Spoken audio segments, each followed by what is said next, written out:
On a tous envie d'être authentique au travail sans se faire virer. Charlie Winner vous donne des conseils dans l'open space de votre vie.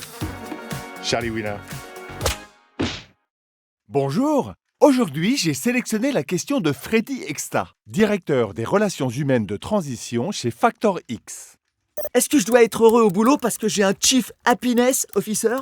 Ah, le CHO, Chief Happiness Officer. Ça vient des States. C'est une sorte d'RH chargé de diffuser du bonheur au bureau, notamment en proposant des chouquettes.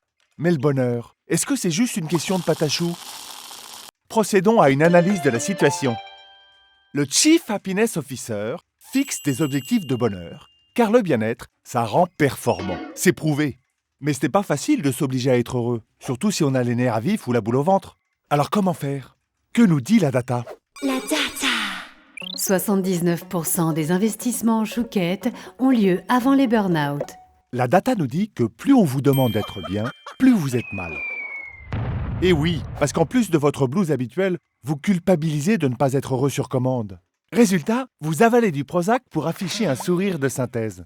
Mais en fait, Freddy, nous sommes les premiers dans l'histoire à proclamer qu'on doit absolument être heureux en travaillant.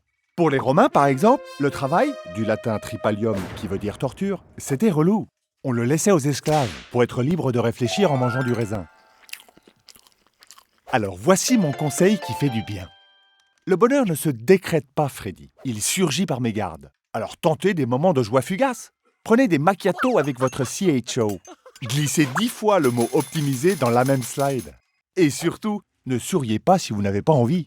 Allez Freddy, on reste en contact.